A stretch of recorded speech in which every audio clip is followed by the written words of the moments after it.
are here in this world, and you could not be a product of absolute nothingness. Absolute nothingness has no brains, no consciousness, no awareness, no intelligence, nothing, right?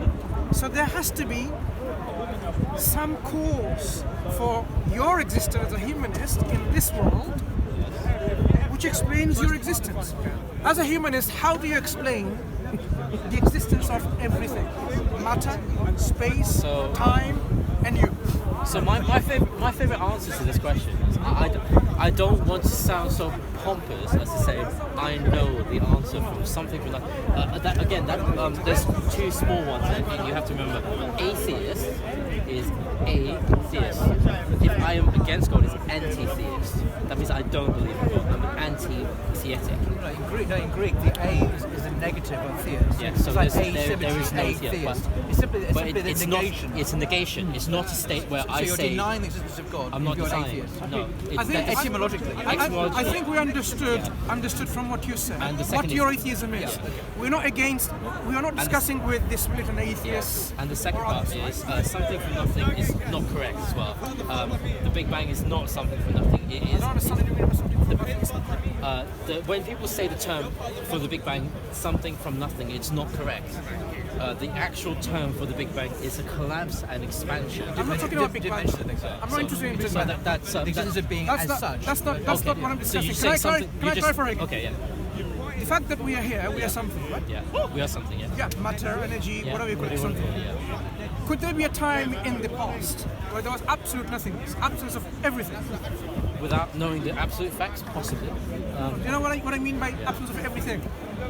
So we have different methods. Do you understand? What's your name? Kale, I'm Mansur, and this is Paul. Kale, do you understand what I mean by absence of everything? No, guys, My concept of absence of everything means there was absolutely nothing.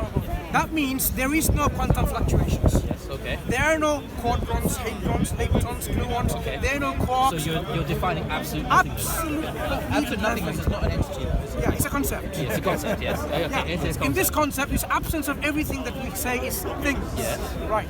So if we are something now, could there have been a time in the past where there was simply nothing? I think the best answer to that question is I don't know. Because I wouldn't be so foolish to say... Actually, we know the answer. How would we know the answer? Because we defined what absolute nothingness is already.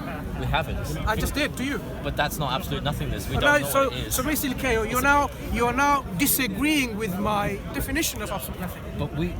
So let's agree what absolute nothingness is, right? Okay. What does this rock dream of? What does the rock dream of? We wouldn't know unless we were a rock. Does the rock dream? We don't know. Are we a so rock? you think possibly it can dream, right? So now you're giving me, Chaos, a possibility that the rocks actually may dream. Can you now elaborate that from your position of humanism? Okay, so from position of humanism, so basically the best way in science, the newest method of thinking it, which I don't know if is correct or not anymore, it could be discredited, I'm not really up to date on this. We believe in something called string theory and multiple universes. So in this universe, where we believe we are, because we don't know, this is why I think everyone mistakes the term theory. Theory means we best guess. So for some scientists, the best guess is that there are many universes. So there was never a start or a finish, there was always universes around. There are many iterations of ourselves in these universes.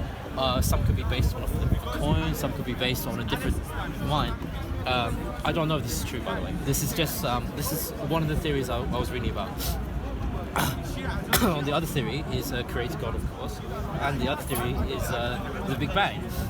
The Big Bang is a constantly evolving collapse and re-expansion of the universe. Don't forget the rock. That's the question you're answering. The rock in one universe. No, in our universe. In our universe. You haven't been to another universe, so let's leave out our flying spaghetti monsters, which you don't know anything about. Yeah. So the rock that I So the rock on the floor here, I think the best answer is I don't know. So when you say I don't know, are you saying there's a possibility that rocks could dream? We could find that in the near future. Not we can find out. At your current position, do you entertain the possibility that rocks dream or not dream? There's two options. Either the rocks dream or the rocks don't dream. So from the best guess we have, the answer is more than likely no. When you say best guess, what makes something dream? Well, so we don't actually know, because it's like the same thing about a cat. Does a cat dream?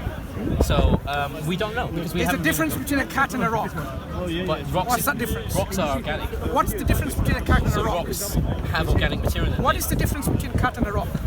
There's not much difference. I'm not They're saying a both- dead cat and a rock. What's the difference between a cat and a rock? So what do you want to mean the difference though? Because a rock is still organic matter. So if you go in that term, they're not much different. They're just different compositions of organic matter. If you are talking about consciousness, a cat is not self-aware of itself. So Cat is not self-aware of itself. no. So, If you put a cat in front of a mirror, it thinks it's another cat. One second. So the cat is not self-aware, and yet it goes hunting for its food because it's not self-aware. It needs food. No, that's not why. It's from a maternal instinct. So a kitten, right? You could take a kitten away from its mother, but the kitten will still need you. A kitten will still do it because it's from their genetics. It's genetic memory passed on. It's traits. So when you see a cat, Yeah.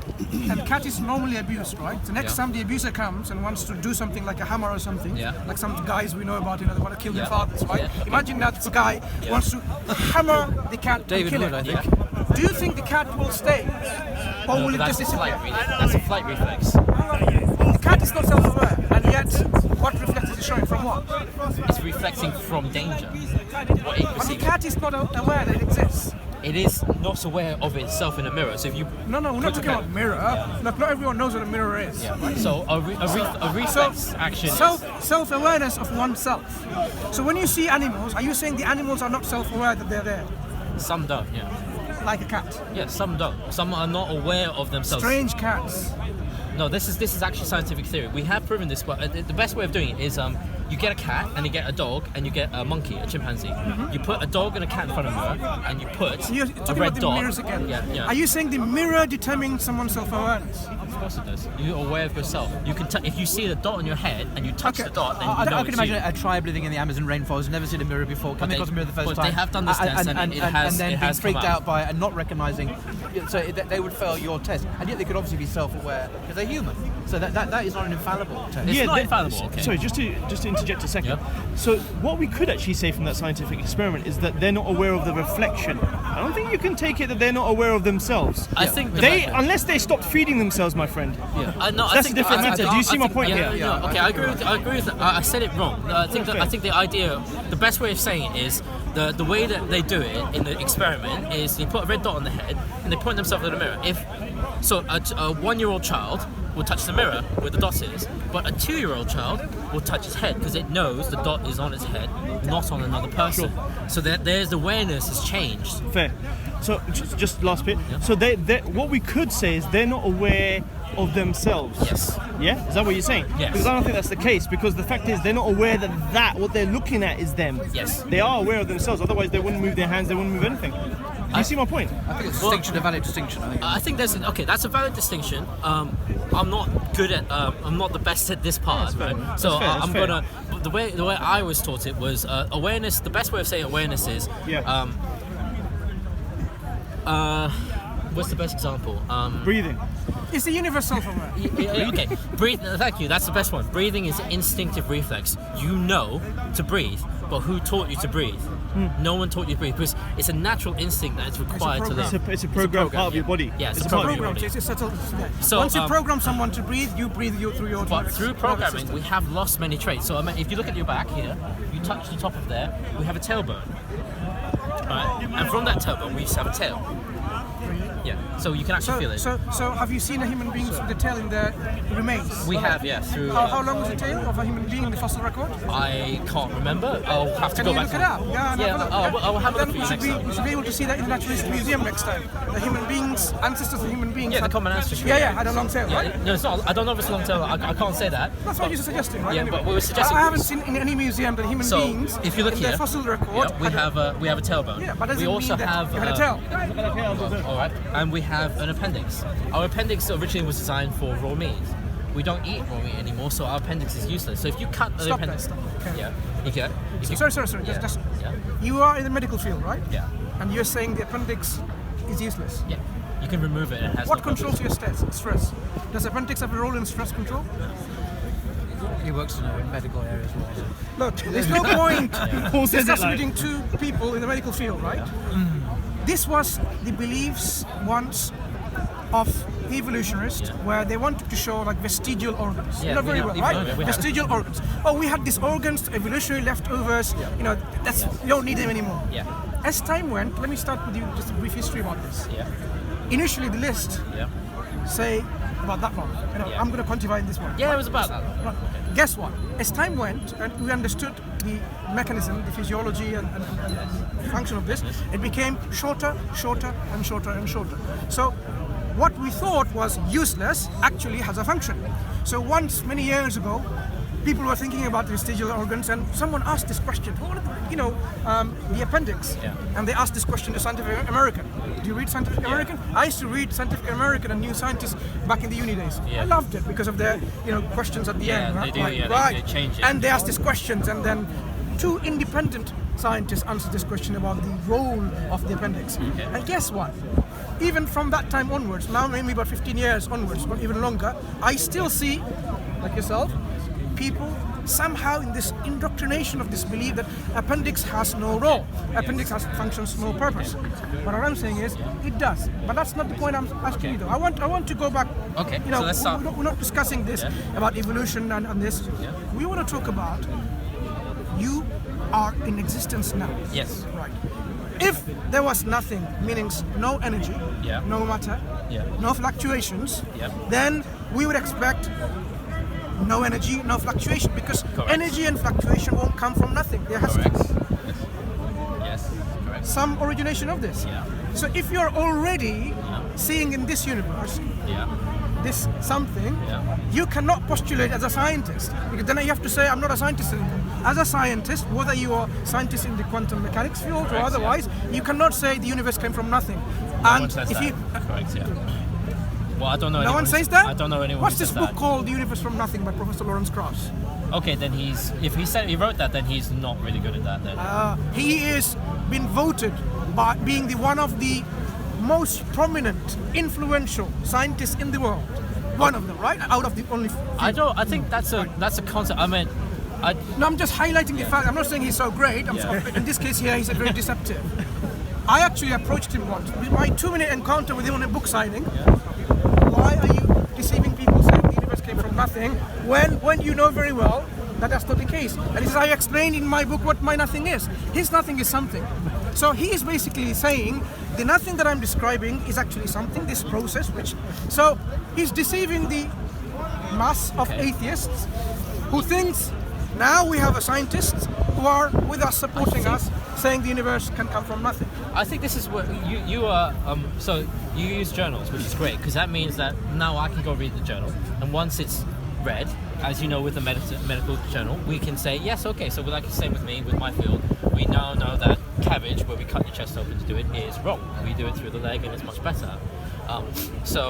I think what Lawrence Krauss says, I have watched him sometimes on I've watched his eBay. videos on this very subject. I think he's too militaristic in the fact that he's trying to give himself a super state, is what the best way of saying it. Okay, so leave him alone. Yeah, so- we're not discussing about militant atheism. Yeah. We're discussing about humanism, apatheism, and So this as- middle as- ground as a- agnosticism, which is your position. Yeah, so okay? as a middle ground agnostic, I think. So how do you explain, please? The reason why I want to bring this discussion to this point. Okay. How do you explain something's existence when there is no creator?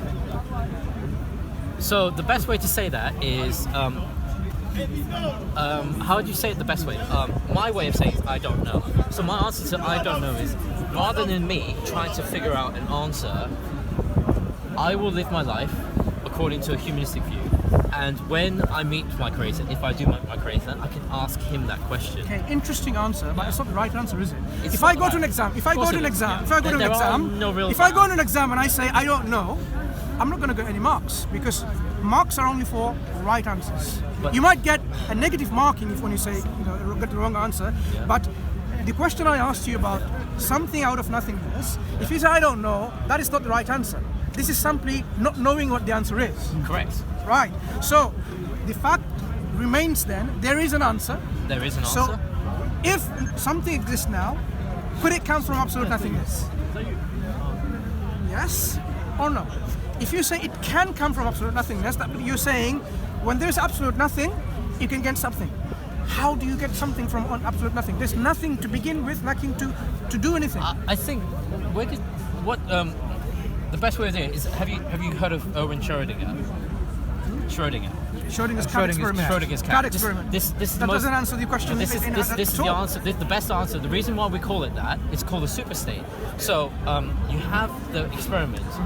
You cannot know the cat is dead or alive until you open the box and you break. How about making a box which is transparent? But what happens if it's not transparent? Now I'm asking you, a transparent box. Then you can tell. Then you can tell. Yeah. So why do you do all this, messing around? Because make it close. No, because this is the thing. In a closed environment, that means there's no answer to the opening. You saying that you have one side of the superstate without opening the box. The only thing you're saying, correct me if I'm mistaken, that the effect of the viewer influences or affects. Correct. Yeah, the race. Right. Correct. Right. So basically, there will be some effect. So whatever it's dead or whatever, it's just an effect. So it doesn't answer the question about how do you get something from nothing. But if I have no money in my wallet, Yeah. and I have no friends or family to borrow from or no banks, can I give you £5? No, see, this is where you're changing it slightly for me. My question is very simple. If I have nothing, Yeah. no money, remember, I have no money in my wallet. If I have no money in my wallet and I have no one to borrow from, Yeah. can I give you £5? Trying to. Yeah, and no one to borrow from. Can I give you £5? No. Why not? Because I have no money. As evidence, as viewed, I can see your wallet is empty. No, I said no money. I just told you I have no money. But I will say to you, can you show me your wallet? If I showed you a wallet and it was empty, can I give you £5 from it? No. Right. But if you So- show me a wallet and you said there was £5 in there. No, I said there was no money in it. You said there was none, and you show me a wallet and I see money in it. No, the you're answer is complicating yes. things. I give you an empty wallet, you see it Yeah. under a microscope or whatever you want, and there's no money. answer I is can't no. give you any money for it. Yes, so correct. if the universe at Yeah. one point there was absolutely nothing, That's not correct. So, I'm saying hypothetically, if there was nothing to begin with, yes, can you have the universe? no. Right. So if you have the universe, could there be absolute nothing to begin with? Now, think about the answer.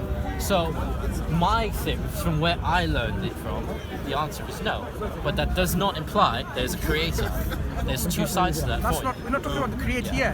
What it establishes this. Yeah. The something could not have come from nothingness. But we still haven't defined nothingness yet. This I is just told you absence of everything. But this is you're talking in terms of what you can say an absence of. I give you an example of a rock dreaming of nothing. That's the nothing I'm talking about. The rocks don't dream, but somehow you think the rocks But what may happens? dream. What happens in 10 years when you find the rock can dream? Can you be proven wrong? Are you really thinking the rock in 10 years can prove it in dreams? That could be completely wrong. It could be completely right. But the Is answer anything is, possible? Is that what you're saying? How does that make sense? well, let's put it like this. The best guess of the world is that we can't answer. So I would never presume to answer the questions I don't know. So like for 40 years, my favorite line is Higgs himself. Both, all right. Arthur Higgs was discredited. He was hated by the entire science community, laughed out of the room because he said there was a universe, a creator particle, what we now call the God particle. 30 years of his life, shone the script, and he went, no, I truly believe there is something there. And what, was it 2 years ago now, I think? They discovered it. I think it's more than that, yeah. Yeah, a bit more than that, but yeah. My history is not very good, sorry. So I can't say to you that there's nothing because I don't know the meaning of nothing. I think he When I mentioned talked about I had hypothetically. no money in my wallet, you understood what I mean? That's two different concepts, though. Let's understand one thing. When I said I had no money, Sorry. and you actually seen no money in my wallet, did you understand? But that's nothing? evidence. No, when I said no money means nothing of money. Did you understand that nothing? Yeah, but that's evidence, nothing. You understood what that nothing was? Yeah, but What that's was the nothing of? There is The absence of what? the absence of money. Absence of money. Good. So when I'm talking about nothingness, it's absence of everything. Is it difficult to comprehend? It's not difficult to comprehend. It's difficult to explain how to say. You can't say there's nothing because you don't know what's there. There are things every day that get discovered that you can say it from. So I have just explained to you the absence of everything. But you is this can't say there's concept. an absence of everything. I'm just defining the concept. But if you say, Hypothetically, I think okay, you're saying. if you say in hypothetical terms, your answer is no. You are correct. There is no such thing as nothing. Because if there was such thing, can you get something out of it? No, of course not. Yeah. So that means if there is something there, you cannot have such thing in the past. But that's not what they're saying. But okay, the I answer don't is get it. yeah. If you accept that if there was such thing in the past, there will be nothing of this nature, something Okay. here, All right. and you say something is already here, Yes. then you have to accept there was nothing, absolutely nothing in the past. Correct. Yeah. So that means there has to be always something. So as far as we know, you're saying that that something is the creator. You're jumping. So you have to now accept, rationally speaking, there has to be always something. Always something. But we don't know what that something is. Sometimes That's the it's next question to explore. You have That's to it. accept now Yeah. and says, That's yes, there has to be always something if something exists today. we don't know that though. Again, You just established that. no. But this is where I'm saying to you, we don't know what's there. If you say nothingness cannot make something, and I'm going then to walk around because I'm freezing. Pleasure, yeah. yeah, we're just going back and forth on the same thing that we Yeah. agree. So let's do it once more time. Yeah. If there was such a thing was absolute nothingness, Okay. can it give rise to this universe? Possibility? Maybe. How can it give rise to this universe when absolutely nothing? It has nothing in it. This is where. It doesn't even exist. It's nothing. But when you define nothing, we don't know what that nothing is. I just defined to you, and you were saying I'm having trouble with the definition. I have defined a concept which is the absence of everything. because I think. Can this absence of everything, as an agent, Yeah. generate, produce, bring about, create this universe? I think that's not the right question to ask. I've asked you this question, and you tell me whether it's the right or wrong question. I think it's the wrong You question. I understand the question. Do you but know I why? think- Do you know why, I think- Kale? You're I think- reluctant I think or that's- finding uncomfortable to accept that? It's not. I can tell you why. So hypothetically, you are completely Because correct. you are already got a position of humanism. So from my You are already in your position of humanism Yeah. or agnosticism and so on. It is forcing you to make your position shift towards something else. it's not shifting. It It's will force you basically- to move your position. So what I say my favorite line to everyone is, and this is the simplest line to say of something from nothing is, the line something from nothing is the wrong question to ask of a universe to start in, because we can't watch that point in time. We can hear sometimes. If you believe in science in some ways, we can hear echoes of the Big Bang. So every time you turn on your radio and you hear the static noise, that's echoes of the Big Bang. I'm not sure why you're trying to So avoid this- the very question that we're discussing. But the basic question, that's no, what I no, said. no, It's- the it's- question, when we define something, Yeah. what are we defining with? This something. Yeah, there you go. This universe is something. Now tell me what I mean by something. What is this something of this universe? So that this is a wrong thing to say something because So now you're saying me, oh, I'm not asking the right questions. Yeah. Your defense or your response is about you're not asking the right questions. This is how we do science. I think Kale, No, sorry. it's not how you do science. This Right. Is, so is this how we do humanism? No, this is not how we do Good. it. So This let's not this is- ask this is not the right question Sorry, or what were you the saying? wrong question. Only thing I was going to say was you accepted that hypothetically, if there was nothing, Hypothetically, yeah. if there was nothing, Yes. nothing can come from that. Yes. Okay. Then is your position that the universe always existed? There was always something. So I- my position Yes. is being someone who is not intelligent enough to try and answer this question. Okay, rather fair. than try and say to everyone, I know the answer, I'm going to say the best answer, which is the answer everyone should say is I don't know. But you use inductive logic and deductive logic all the time. Exactly. 3 people in a room, Yeah. right? Yes. A, B, and C. Oh, it's not correct. Say their names are Mark, Luke, and John. Yes. Mark and Luke came out. Yeah. Are you going to have any trouble or difficulty knowing who's in the room? So, but what you're saying is subjective because when you're saying Subjective. it, you're saying it. So you're as- going to have a doubt that it's John in the room or not. But- when Mark and Luke came out, 3 people in the room went in. But There's can no you see them? Wait a moment. Wait Sorry. a moment. This room has no windows, only one door. Yeah. It's so you can't break out basically. Correct. Okay. In either way, top, Yeah. bottom, sides. Yeah. 3 people went in, Yeah. 2 people come out. Yes. And you know out of this Mark, Luke and John, Mark and Luke come out already. Are you saying you are still going to think, who's left inside?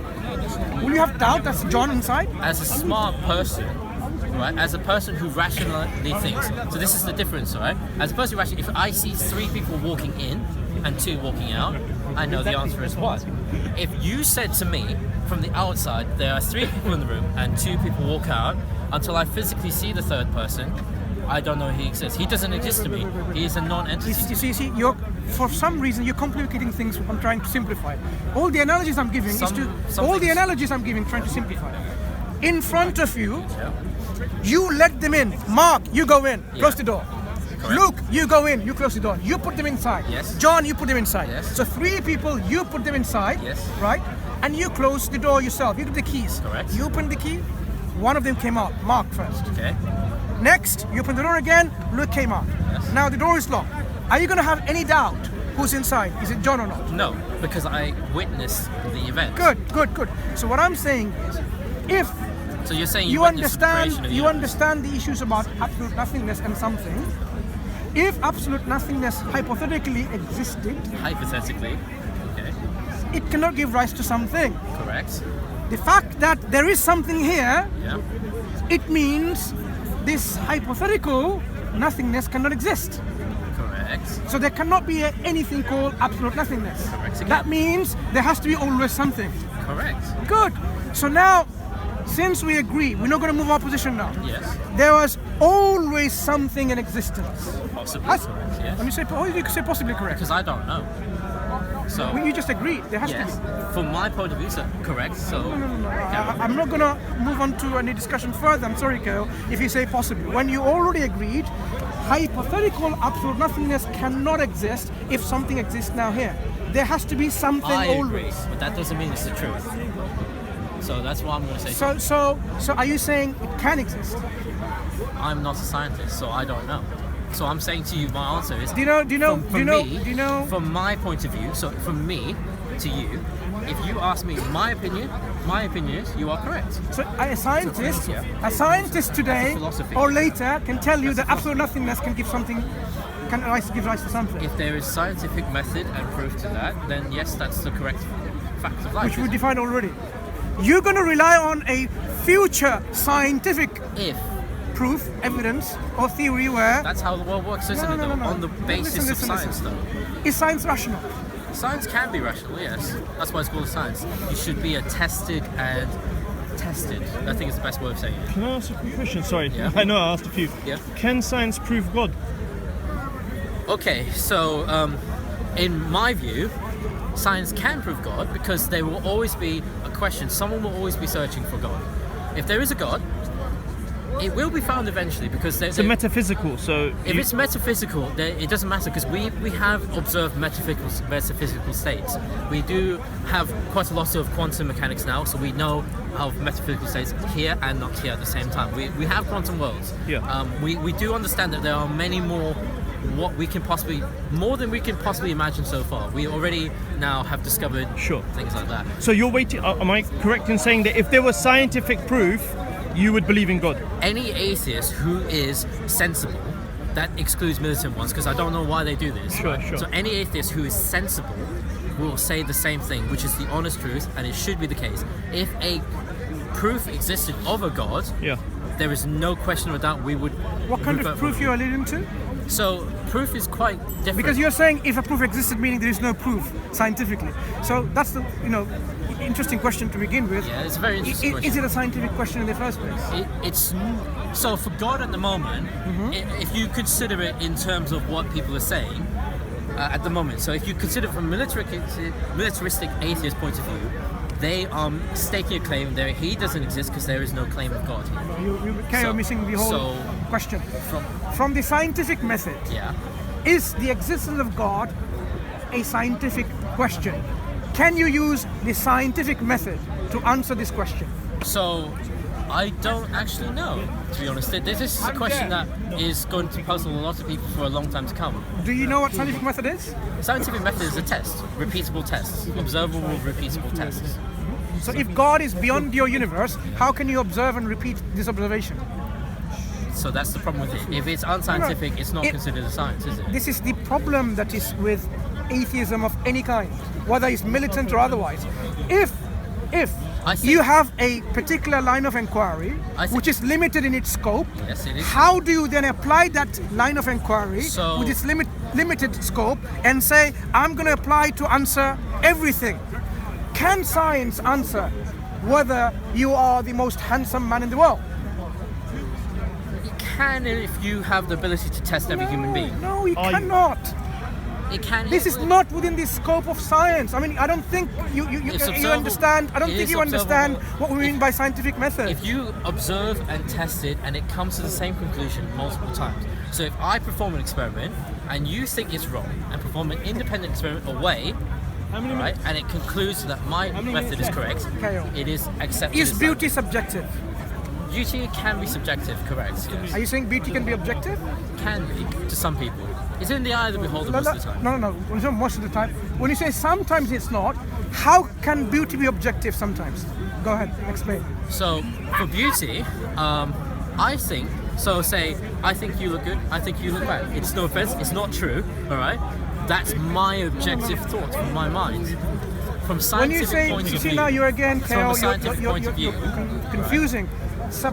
You just described subjectivity. You haven't described objectivity. Objectivity. So when you say objectively something can be beautiful, go ahead, explain what you mean. Okay, so defining objective beauty. So you'll have a consensus standard. So you'll have what we would consider a worldwide poll of every single human, and from that we would generate a composite of what humans believe to be the most desirable traits. And then should, in a scientific method, should all the traits match together, it would be desirably aesthetic to every human being. And you think beauty can be polled like that, with a poll and saying, you know what, people from Africa with big nose and people from China with no nose, like a shorter nose. Yeah, like us, for sure. And they'll say, you know what, we want someone in the middle, and that's the most beautiful thing, and you will agree? Come on. It depends. Beauty is not the realm of science. It can be if you had the daring. I'm to not try. sure why you're trying to struggle to You can. So get. it's No. the same. It's scientific method. All scientific method is you say to me. So I say to you, gravity exists because an apple falls. But that's not just gravity. That's why everyone says, "Oh, Newton." You see, the apple. you're confusing the issues. When I brought this issue of altruism or beauty and so Okay, on, altruism, yeah, right. or morality. Morality. Are you saying is full of- science can determine what is the best moral thing? Well, okay. In true terms of scientific method, the most moralistic view is not a view most humans would subscribe to. Please. Make it as simple. Are you suggesting science can determine what is the best morals? It has, and we don't like them. So yes. What they has or not? Are you saying they can? Yeah. So science can determine through what they determine what's the best moral values or principles? So it's a testable fact, isn't it? So I hit you, right? And you say to me, I don't like that. Then you go to another person, you hit him, and he goes, I don't like that. And you go to a third person, and you hit him, and he goes, I don't like that. Therefore, you're testing your theory. If I punch you, and you don't like it, you're testing it. The test is complete. You've asked from 3 independent sources the test, and the test has said to you, yes, this is the truth. That's all scientific method Is is. stealing good or bad? Just one second. So, theft, right? Just one Okay, moment. Go to Mansur. You have a railway line, Yeah. and there are 5 innocent people. Total innocent, totally good people. I've done this right? before, yeah. Right? They're tied on this. And you have another line. You are controlling with this shift whether you can go to left or right. Correct, yes. And then if it goes through the 5 people line, Yeah. then towards the end, that's it, the train stops eventually. On the other side, if you let the train go with no brakes, by the way, Yeah. it's gonna kill, say, 500 people. Yes. Now, what are you gonna do when you're standing on this, with this lever? Are you gonna let it go on the left and kill 5 people and save 500? That's not Or a are you scientific going to, method, though. excuse That's a me, humanist thing. excuse me, my friend Carol. Sorry, carry on. Or are you gonna let it go on the right and it goes and kills 500 people? So, using your scientific method, Yeah. could you now explain what is the best moral position here? Okay, so a scientific method is math. Yeah, do your maths, go on. So math. Take your time and do the maths. Math is easy. Math is simple. 500 versus 5. So 5 is always smaller than 500. So as a scientist would say, right, bang, left, kill the 5, say So 5 killing is hunt. okay, according to scientific principle. Of course. If it serves the better. It serves the greater so, good, yes. So the killing itself, there's nothing wrong with it. No, So according to science, killing is nothing wrong with it. no. That's why eugenics is So, such a so, horrible so, subject. so that's why you're saying science can be used to determine our morality. True evolution, true science, true evolution is survival of the fittest. So, There is no such thing. This is a belief it's based not on belief. nothing. It's the simplest fact is, if you put 2 crickets in a room, the stronger cricket will always win because its traits inside of itself allow it to get the food first. So the weaker crickets will die out. All you are left So with, who was the fit one to survive? Huh? Who was the fit one to survive? The stronger one. And who was the strong one to survive? The one who is fit. Yeah, the one who's fit. Yeah, Do you know what tautology is? yeah, That's the circular reasoning. Then. yeah. It is. It's a totalitarianism mechanism. No, it's a circular reasoning. You're saying the fit survive, and who are the fit? The ones who survive. And who are the ones who survive? The ones who are fit. He hasn't explained anything. Okay, I'll change it slightly to make it a little bit more simple. So